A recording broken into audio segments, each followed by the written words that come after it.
Hello, everybody. This is another story from Old Bear's Den of the Bigfoot.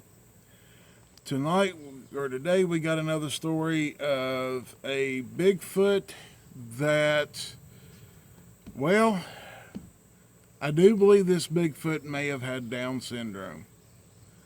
By the actions of the Bigfoot and the description of the Bigfoot the man gave me. Now, this story comes out of Columbia, South Carolina. It's on the north side of Columbia, is where it came from, and there's a lot of woods around the city of Columbia, and that's the only way we could figure out that maybe that the Bigfoot got in there. The gentleman said he had a privacy fence on his backyard because he had a pool, and he was out back cutting his grass. He done weed eated everything, and this happened. A few months ago, well, right around the beginning of this June, I do believe, is when the man said it was going to, when it happened. And in the process of cutting grass, he was out there. He got done weed eating, and he got on his riding lawnmower and was cutting the grass, the main part of the grass around his yard, around his backyard. So in the process of cutting his grass, he got done, and he got a strange feeling that he was being watched. And he looked around and looked through his privacy fence, thinking maybe one of the neighbor's kids was standing there watching him or something. And he couldn't find anybody, and he kind of glanced towards the woods, and he saw something standing there beside a big oak tree. Now, the size of this oak tree, he said it's about, you could take four grown men and they could touch, hold hands and go around a tree, and that would be about the size of the tree.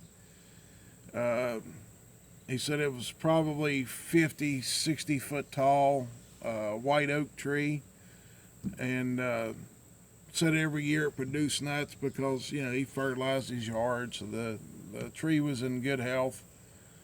And said this thing was standing there looking at him, just kind of peeking out from behind one side of the tree, and it kind of threw him for a loop for a moment, and finally this thing stepped fully out, and he could see that it was about it was probably an 8 foot tall, 8.5 foot tall Bigfoot. Looked like it was fully grown, and the look that it had on its face was like it was sad. Um, like maybe it was lost, or maybe it was or was bored or needs somebody to talk to or something. So that's the impression that he got from it, that it just really needed somebody to talk to. So he leaned up against his lawnmower, and there's probably 50 or 60 feet between him and this Bigfoot, and he looks at it and goes, "Hey, um, you okay?" He starts talking to it, and he was a little bit afraid of it, but he was more concerned about the look of the thing, like it was lost or it needed someone or needed help of some type. Well, in the process of this, he starts talking to it, in a normal tone. He's not screaming at it. He's not running away.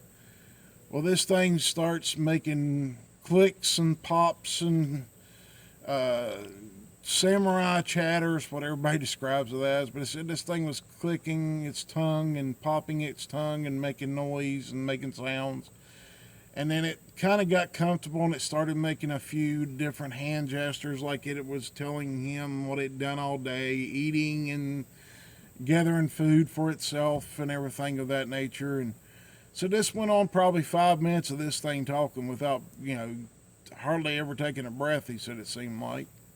And he just stood there, and when he got done, he just said, "Well, that's a very fascinating day, and are you lost?" And asking simple questions, and the thing would answer the questions like maybe it kind of understood some of what he was saying, but didn't understand all of what he was saying. And they carried on a conversation like that, probably a total of 20 minutes, maybe half an hour. He said it just stood there, and it never got any closer. And then it took a couple of steps towards him. It was standing in front of the tree now, and then he heard a sound that came from the woods. Now, this is where the story gets very interesting. In the process of hearing this sound, this Bigfoot just kind of like shut up, turned towards the woods, and made the same sound. And then it turned back to him and started making a couple of different sounds, something of the natures of, and that was the sound that he gave me, and some popping of its tongue, clicks, stuff like that. Trying to explain to him what the sound was, I guess. And he heard something coming through the woods and got probably within 10 feet of this other Bigfoot, and it saw him, and it stopped, and he saw it.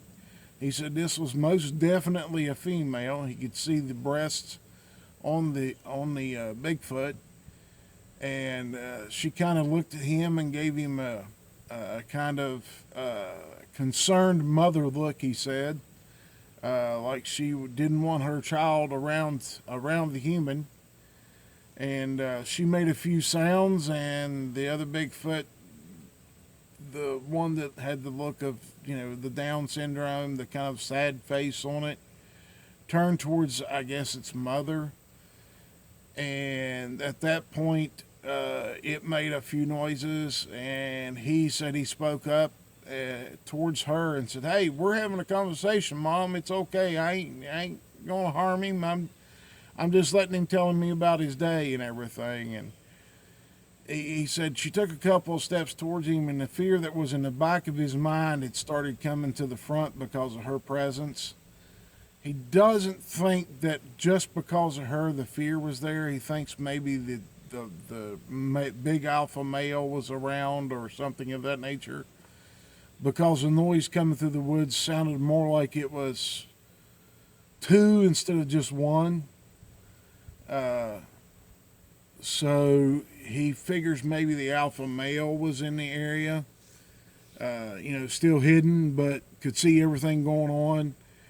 He said at this point the mother stuck its hand out for the little one, and it was standing there looking at its mother, and it was like it was telling its mother that it was talking to the guy behind him and telling him about his day and all those different noises that they make, in their language.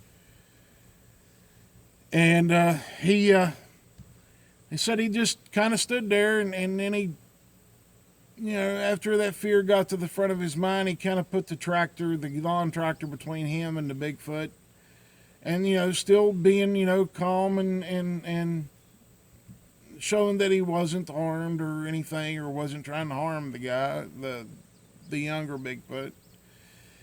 He kind of talked to the mother a little bit, trying to dissuade her from attacking him, maybe, because of her young. And the young Bigfoot turned back towards him and was talking, I guess, trying to introduce his mother to him. I don't know, because, the man couldn't understand his language, and I couldn't either. So I wasn't there. I don't know what it was doing, what sounds it was making. But from the description that the man gave me, this Bigfoot was most assuredly trying to describe, introduce his mother into this situation. And after a short bit of sound from the younger Bigfoot, the mother stepped up and stuck her hand out for the young one to take it, and it turned towards her and took her hand, and she made a few sounds, I guess, telling him he has to go now. And the man said, he spoke to him and told him, goodbye, y'all have a nice day, and waved at him, and the young one turned towards him and waved at him. And the big female just kind of turned towards him, looked at him, and just kind of nodded her head just a little bit, and acknowledged him. And they started walking into the woods. He could hear them talking, hear them walking away, and then it sounded like another one had joined them. Um, and that's how the story didn't end there, but that's how his encounter ended. You know, them walking off, him, you know, them not doing anything to him. And here is something I did not tell my Discord last night. I'm filming this video on a Sunday afternoon, and this is something I didn't tell my Discord group. I wanted to keep it as a surprise. Here's the ending of the story. This is how it ended. The next day or day after that or something, he was still home because he wasn't out driving a truck at the time. He drives a regional route, and he only drives like 4 days a week. I think it was Monday evening before he had to leave. His neighbor was out in the front yard and hollered at him, and he walked over and was talking to his neighbor, and he said, "Hey, can we go out to the backyard and have a little talk?" The guy told him, "Yeah, sure, no problem." So he went out to the backyard, and he opened the gate because the neighbor's kids comes over and gets in their pool, you know, when they're home, and they come over and enjoy the pool, and they have cookouts together. You know, he knows his neighbor really well. So in the process of doing all that, you know, his neighbor's over there talking to him a little bit, and he finally looks at him and says, "Hey, the reason I wanted to talk to you was about what happened yesterday evening." He said, "I got home and went up to our bedroom, you know, where we can look over into your backyard, you know, because we have the neighbor had a 2-story house. And he said, I saw what was in the back of your yard. Was that a bear, or what was that? What was that you were talking to?"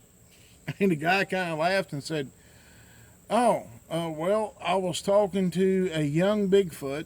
We were having a conversation for probably 20 to 30 minutes yesterday evening, you know, just kind of nonchalantly talking about it. And the guy said, "Well, I didn't see that part, but the part that I did see was whenever the big female stepped out." And he said, "You can definitely tell that was a female." And the guy kind of laughed and said, "Yeah, you couldn't miss that part." And I guess because of the size of the breasts on the female were rather large. And they were talking about it, and the neighbor said, "You know, I saw it take the smaller one's hand, and they walk off, and you know, they didn't harm you or do anything to you." And he said, "Yeah," he said, "I just talked to them, you know, just in normal tone and letting it make its sounds and have its talk and have its say, and that was pretty much the whole thing that went on." And the neighbor said, "Well, do you think they'll come back?" He said, "I don't know." And I asked, and the man told me, said they'd never been back. So maybe they left the area, maybe they didn't, maybe they just went deeper in the woods, and they, you know, watch over that Bigfoot a little bit more closely, the parents do. And you know, it asks a question, you know, maybe these things are more human than what we know, and maybe they can get some of the, you know, of the inflictions that a human can get. And you know, maybe it's because of the interbreeding or something of that nature, you know, a certain number in a certain area, maybe they interbreed a little bit, and it causes you know, either brain deformities, or they have you know, get an extra chromosome or something of that nature because of maybe interbreeding. But it does bring up the fact that, you know, this encounter wasn't a encounter of life or death. He said, I didn't have, the guy told me, he said, didn't have a lot of fear of the Bigfoot, you know, after the little one was standing there talking to him for a while. So, you know, it just brings up a lot of questions. Anyway, that's the end of the story. Like and subscribe to the channel, please, and